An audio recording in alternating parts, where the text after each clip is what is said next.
This is Dr. Charles Parker, and you're listening to Core Brain Journal.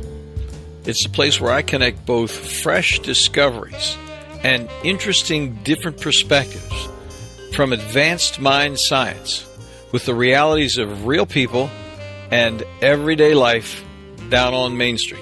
Well, welcome again, folks. This is Dr. Charles Parker at Core Brain Journal, and we're very pleased once again to have you here. This is going to be a unique interview, and what's going to make it unique is the fact that Cathy Smith, who I'll introduce in just a moment, is our first client guest who has actually worked with somebody that we've interviewed. And as you know, we're trying to connect clients out there, the public, with neuroscience individuals, with individuals who are skilled, and we want to make it more of a public forum and really enlarge the conversation so that others who are not in that awareness group, if you will, can actually have other opportunities occur to them. So that being said, Cathy, let's ask you if you could just tell us a little bit about yourself. Just a second, I just remembered I want to introduce who your coach was. And that's Peggy Silfon. She's in episode 016 at Core Brain Journal. And Peggy was just a very interesting person. I love talking to her. She really has some interesting insights. And so tell us a little bit about who you are, your family, where you live, sort of the details of your life, and then we'll talk about how you got into coaching. Well, hello, everyone, and thank you, Dr. Parker, for having me on your show. My name is Cathy Smith. I'm originally from Brooklyn, New York. Yay, Brooklyn. Right now, I live in New Jersey, and I am on a journey in my life, a place where the whole world seems that it's opened up to me and I can do anything that I want to do, and I just have to figure out how to put one foot in front of the other. And that's what I'm trying to do right now. So let's go back a little. So my history is growing up in Brooklyn. I didn't grow up in a hard, tough place where you hear a lot of stories where people say, well, I didn't have much. That's not my story. I had everything and anything I wanted and needed. I didn't grow up spoiled, but my parents did a very good job of keeping me grounded and just supplying my needs, I guess.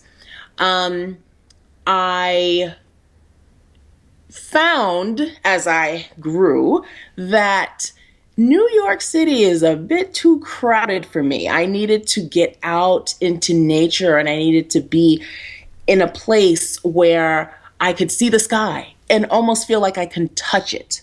I very much love sitting on the grass and just regenerating, recharging is what I really call it. So just giving you a little background about me.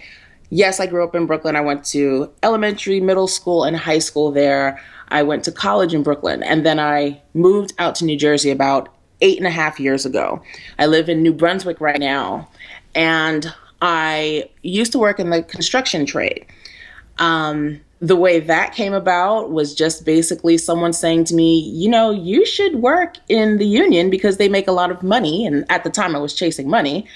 And I said, no way, I don't want to do that. It's too rough for me. But I decided when I saw the paycheck that I could make that money too. So I decided to do it. Lo and behold, it was too rough for me.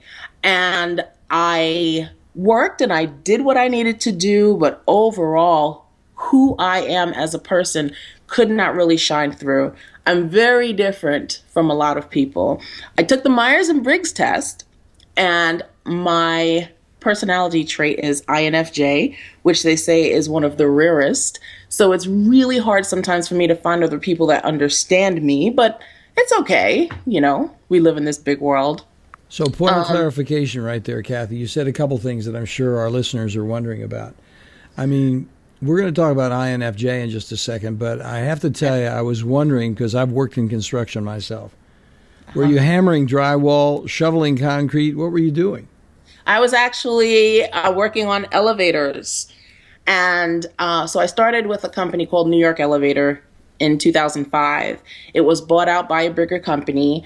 I left the industry once I was laid off in 2009, and then I couldn't make the same amount of money that I made there, so I went back in 2012, and I worked for Otis Elevator until January. So did you actually work on the elevators themselves? Absolutely. Absolutely. I was in the maintenance department where they troubleshoot, and I had to learn how to detect problems, fix problems, clean, maintain, do a lot of preventative maintenance, get people out of the elevators when they got stuck, and a little bit of escalator work. So that pretty much just kind of goes around the edges to let you know what I was doing. But Very interesting. Okay, so now that personality test, that Myers-Briggs, what is INFJ? Tell our listener about that. So INFJ is the rarest personality trait. They say only 1 to 3% of people walking on the entire earth fall into that category. So that stands for introvert, intuitive, judging. And to sum it all up, those different 4 personality traits all together make someone who loves and needs to be alone at times just to recharge, can be social, is social at different times, but is very misunderstood because I don't tend to do the things that society expects me to do, in the sense of I love to talk to myself. I love having conversations with myself. One of the reasons is I don't argue with me. It's great. I think I get the picture. Yeah, and people think I'm nuts, but I do some of my best thinking when I'm alone, and I'm like, well, what should I do? And I work through a problem that way, and when I'm at work, if I'm not doing anything where I'm really, really busy, I may do that. And people are like, who are you talking to? I'm like, me. I'm talking to me. I have the best conversations with myself. So, so that's just a surface of INFJ. We tend to be people who live within our own thoughts. And then let me add this. I'm a Pisces on top of that. So Pisces are dreamers. And so I am someone who just loves to think. INFJs and Pisces are just deep thinkers. I don't like small talk. I like deep conversations where you're getting to the root of your issues and I'm getting to the root of mine. I like discussing things that matter, like the earth, animals, people's problems, how to solve people's problems. I love problem solving. So there you go. And interestingly enough, even in construction, you probably found some people that you could match with. People tend to think reductionistically and overly simplistically about human beings, but I'll bet you found some deep people working in the elevator industry that really surprised you anyway, because there are a lot of people that have these qualities that then gravitate to each other. Absolutely. Absolutely. There was one person in particular. I don't know if he would want me to say his name, so I'll just say his initials, JF. He was very deep. And because I met him and worked with him, he actually got me into thinking about the planets. And that was something that opened up another part of my world. So, yes, there were plenty of deep thinkers. Many people usually think of people who work in construction as stupid, but many people are not. Yeah, many of them are not. No, it's very true. We had some great conversations when I was shoveling concrete out under the tree for lunch with people who were shoveling concrete with me. Yeah. And it was transformational, just those experiences. Just a quickie, I met one guy who got sucked up in a tornado down in Missouri. And who knows whether it was a true story or not, but it was a great lunch. So how did you have the pain then? What was the motivation? And I'm assuming it was pain. You haven't said anything about difficulties, but there must have been some reason that drove you to think, hey, I need to do something more with myself because I'm kind of stuck where I am and I really need to get unstuck. What kind of situation was going on there? You absolutely are right with the word stuck. So I felt stuck in the sense that we learn to do certain things: go to school, get a job, stay in that job, get married, have children. We learn that that is what is expected of us. But I'm not following those trends. I'm not married. I don't have children. And everyone says, well, do you not like children? I love kids, but I personally just don't want to have children. So I felt there's a struggle going on with what society says I should do, what my family thinks I should do, and what I want to do. So I love problem solving, as I was saying a bit earlier. I love finding solutions and giving it to people to enhance their lives. But I didn't go to school for that, and I don't do that. I'm not a coach, and it's kind of difficult at times to figure out, well, I have this degree. I'm in grad school right now studying organizational leadership. And the reason I'm doing that is just so that I can propel myself further. But I really like coaching. So there's a tug of war going on with me right now. And that's why I reached out to Peggy Selfon. And the thing is also is that I was laid off this year. That never feels good. I wasn't upset because I know that that chapter closed for a reason.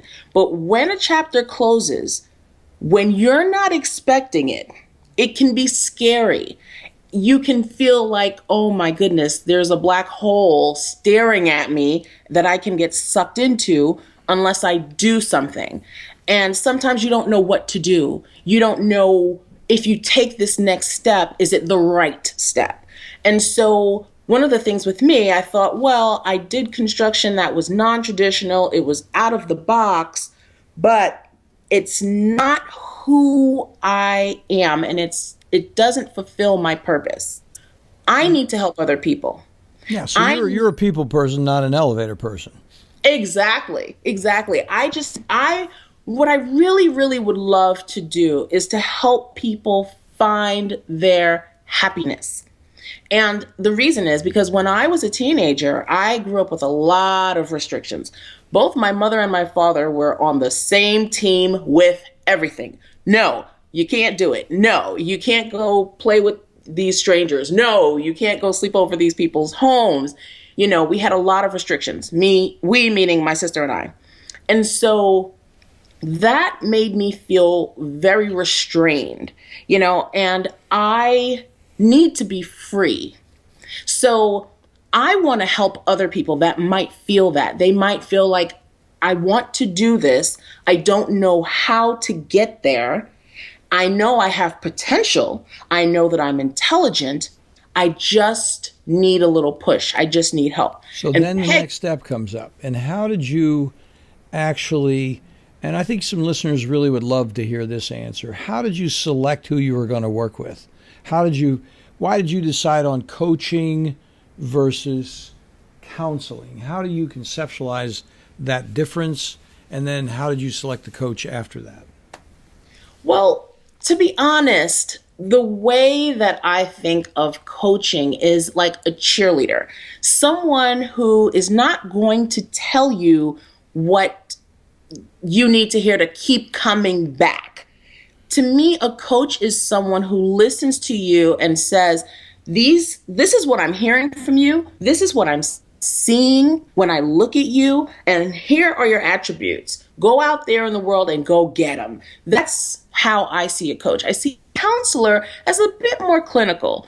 And I didn't want to get deep down into into my history. I just wanted to say, hey, this is what's going on with me right now.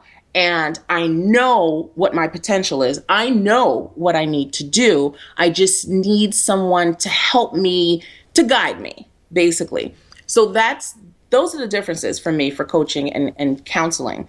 And how I knew that I needed that next step for myself is I decided to listen to a bunch of different people. I watch a lot of TED Talks, which is TED Talks for people who would like to look that up. I watch a lot of that. I I am open to many different people. And one of the people that I really love listening to is Joe Osteen, because he's always happy. He's always smiling, and he's always talking about putting your first and going to the next level. And those people that I've been listening to kind of helped me get to the step where I am now. I also read The Secret and all of these different new age stuff, and all these different things were a collage for me. And when you put them all together, I got the next step. So how did that next step then result in a call to Peggy, for example? How did you make that selection? So you were looking inward. You were thinking about the big picture. Where is your life going? You realized that you were in this stuck thing that we just talked about a moment ago. And then you said, look, I need to do something. Who is the person, and how did all that connection take place? Peggy became the person because of her smile. I saw a picture of her. I went to her website and I read about her, and there's something about her that I connected to. I like to read people. I think it's something I just do. It's my intuition. There was something warm about her, something that I knew that when I spoke to her, I would be able to connect to her. And I also could tell that she was a non-judgmental person. Those things came across to me, and that's why I reached out to her. She was not judgmental in a negative way. She was judgmental in a constructive way. Absolutely. So here's something that you could do based on what you've told me, as opposed to this is wrong, that's wrong, you're sick here, you have a problem here, so on and so forth. Absolutely. Absolutely. So then in your work with Peggy, what did you find most challenging in making the transition? Did you worked with her virtually, because she's, as I recall, she's in Florida, isn't she? Absolutely, she's in Florida, and you're in New York. So how did you work virtually? What happens with all that? How does that work? Well, it's sort of like what's happening right now with you and I. We just converse. I will give her a call. I will go on her website, and we just connect that way. So I will tell her what's going on with me. She'll listen, and then she'll give me her feedback. I take notes or record the conversation so that I can play it back later. And that's how that exchange happens. Yeah. So that's good. And you actually do the recording. How do you record it? Do you record it on Skype, or how do you record it? I record on my phone, actually. My phone is capable of recording. Oh, yeah. And it's great because you can play it back. And I might have missed something the first time she said it. And so I'll go over and it'll just be reinforced. So, yeah, Peggy is for awesome. our listeners, what's the app on the phone that does that for you? Oh, it's just the phone itself. So on the note, it has a recorder on there. It's a little picture of a recorder. You touch it and that will start recording. So that records your session is an hour. It records an hour? Yes, it does record an hour. And it does depend on how much gigs you have on your phone. I am not a phone person in the sense that I'm not playing video games. I'm not on Facebook and all of that stuff. So I do have space on my phone. I don't know how it is for people who do a lot of things on their phones.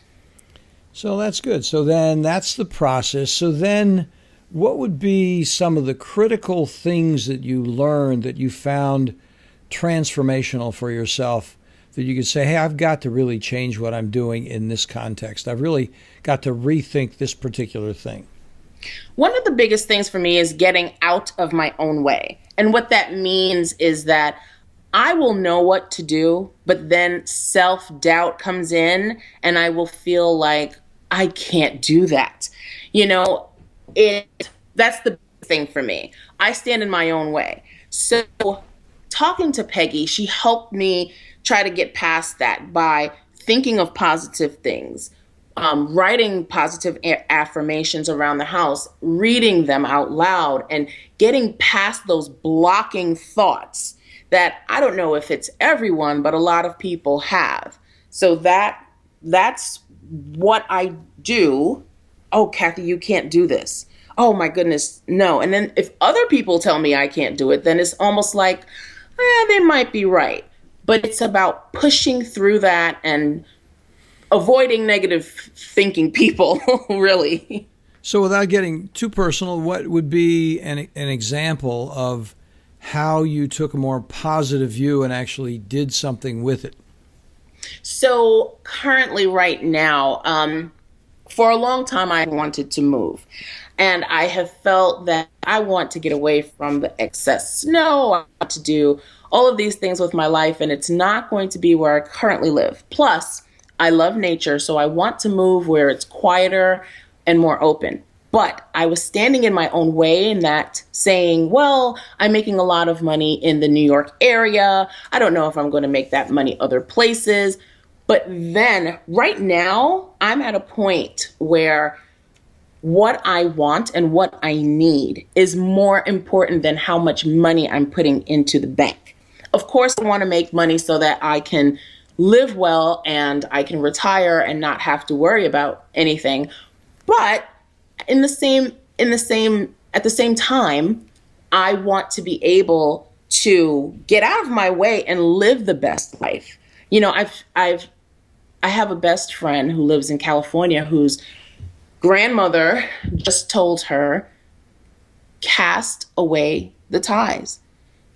And she explained to her what she meant. And she just basically said, when she was a little girl, she listened to everything everyone else said, and she didn't do what she wanted to do. And now her health is deteriorating, and she wishes that she would have done more. And so she's telling her granddaughter, cast away the ties that bind you to other people in your family, your friends. If people are telling you that you can't do it, ignore them and do it. So she and I had a conversation, and that also helped me to realize that some people are going to tell you you can't do things just because they can't do it, and they don't see how it possibly can be done. But that does not mean that you can't do it. So that's one of the things. And for now in my life, how I'm casting those ties, I am packing up currently right now. I don't have a full plan.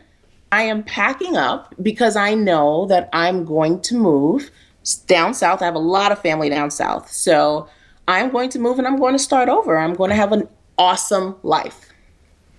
So you also, you're moving smartly along. I'm looking at your bio while we're talking here a little bit, because I was reminding myself, having read it this morning, that you have some very specific suggestions for other people to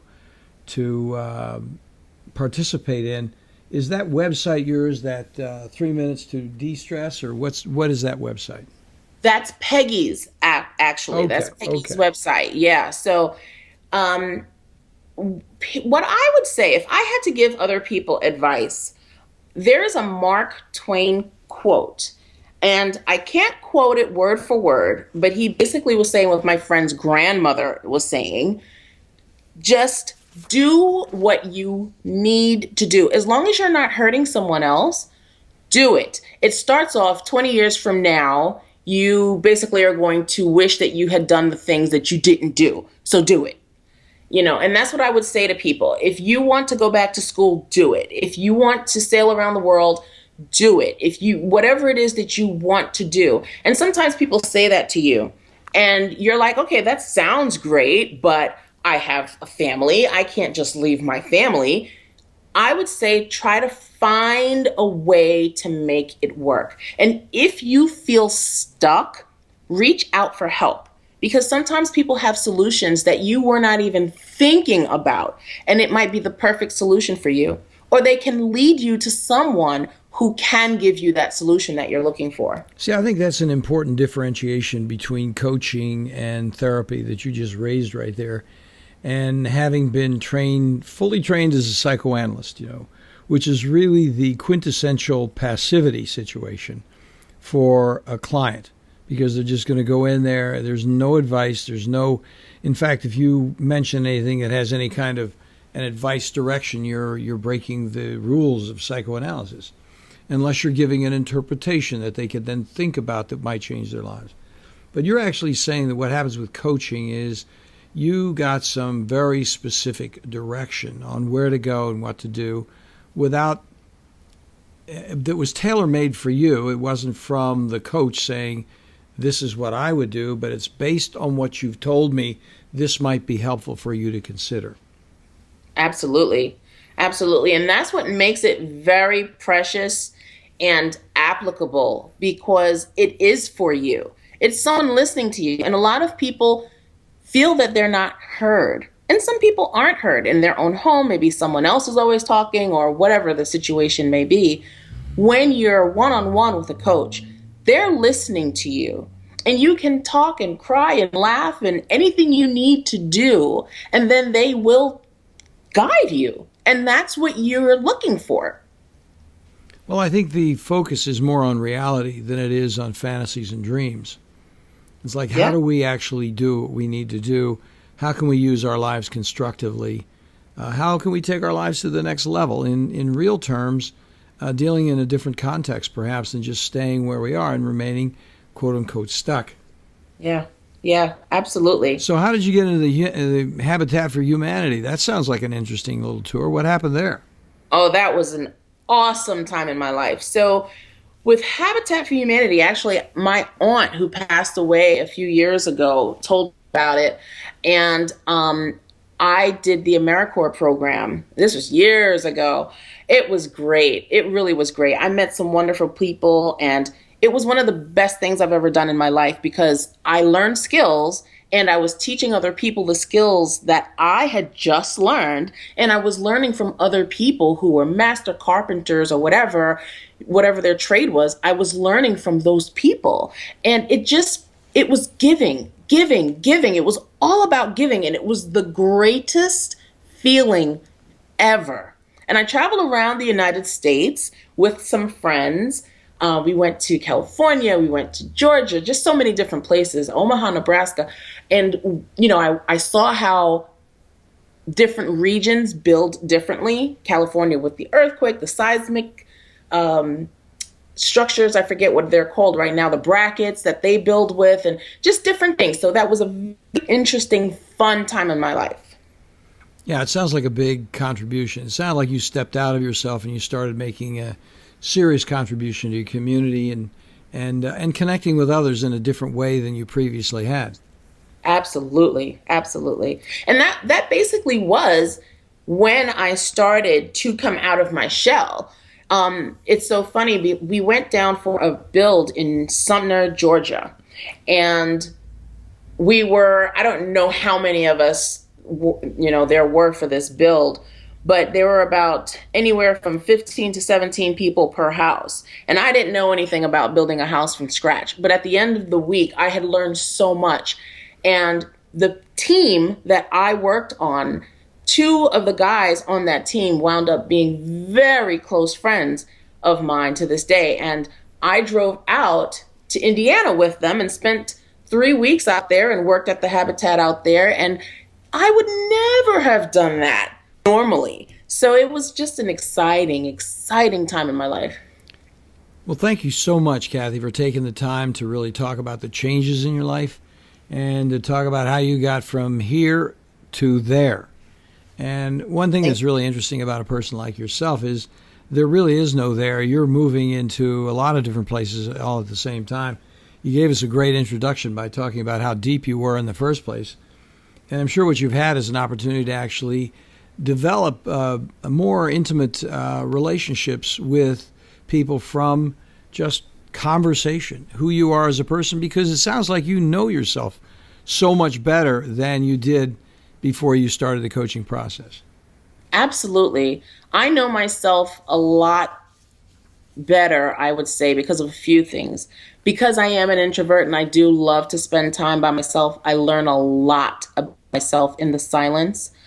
And I learn a lot about myself from my friends, who I'm very open to their constructive criticism.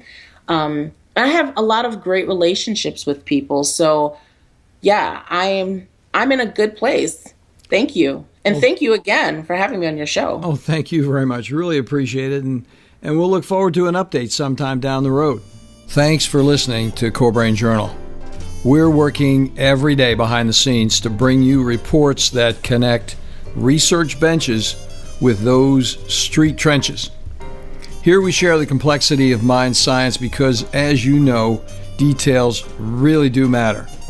One of the most pervasive, misunderstood challenges is how commonplace medications, like those written for ADHD, are used so regularly without clear guidelines.